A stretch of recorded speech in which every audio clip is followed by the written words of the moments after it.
Chapter 6, Part B, Post-Event, Screening Individuals for Vaccination During a Smallpox Emergency, Relative Contraindications, with Dr. Brett Peterson. Relative contraindications to ACAM2000 in a post-event setting include individuals with atopic dermatitis or eczema, HIV infection with CD4 counts of 50 to 199 cells per cubic millimeter, and other immunocompromised states, which include solid organ transplant recipients within 3 months of transplantation, bone marrow transplant recipients during the 4 to 24-month time period after transplant, transplant recipients with active graft versus host disease, individuals receiving immunosuppression therapies such as alkylating agents, antimetabolites, radiation, tumor necrosis factor inhibitors, and high-dose corticosteroids, and individuals with a past history of allergy to ACAM2000 or other replication-competent smallpox vaccines or an ACAM2000 vaccine component.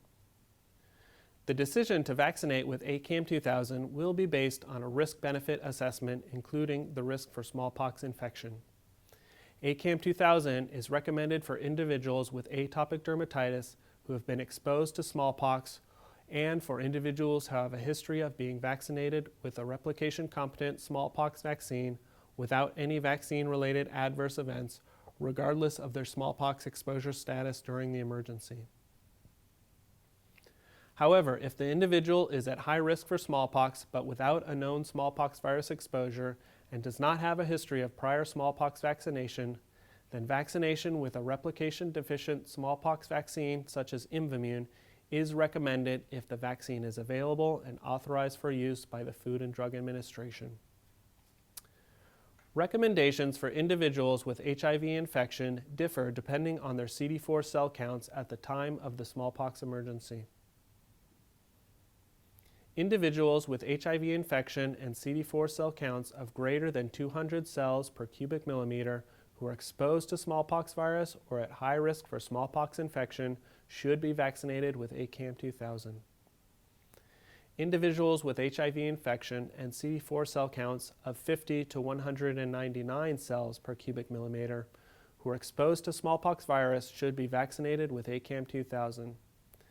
But individuals with HIV infection and CD4 cell counts of 50 to 199 cells per cubic millimeter who are at high risk for smallpox without a known smallpox virus exposure should be vaccinated with Imvamune.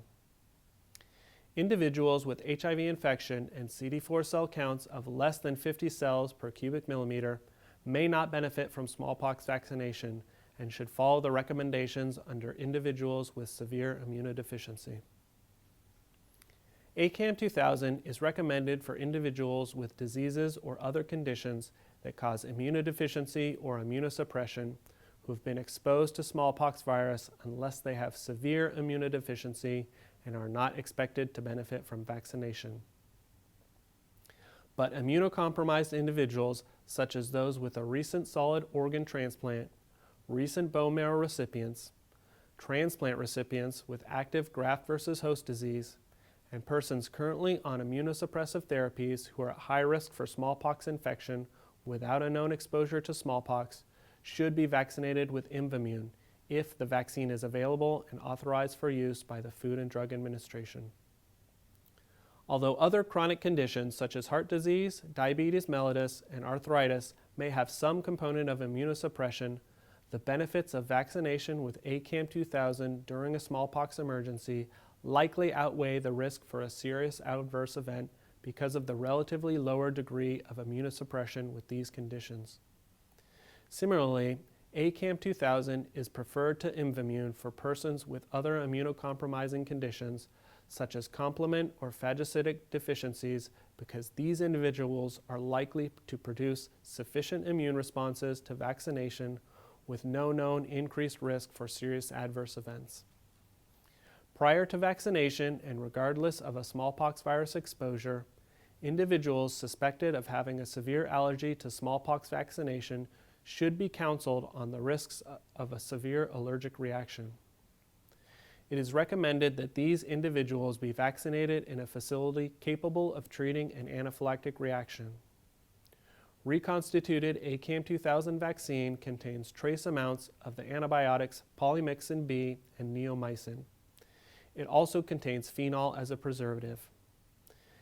Individuals exposed to smallpox who have had a severe allergic reaction to a previous dose of smallpox vaccine other than ACAM2000 should still receive ACAM2000. Individuals exposed to smallpox virus who have severe allergies to any of the ACAM2000 components or to a previous dose of ACAM2000 should be vaccinated with APSV if available. If APSV is not available, then ACAM2000 should be given. For individuals at high risk for smallpox infection without a known smallpox virus exposure, they should be vaccinated with any available smallpox vaccine that does not contain the vaccine strain or vaccine component associated with severe allergy. If the smallpox vaccine that does not contain the vaccine strain or vaccine component associated with the severe allergy is unavailable, then the individual should be offered vaccination with any available smallpox vaccine.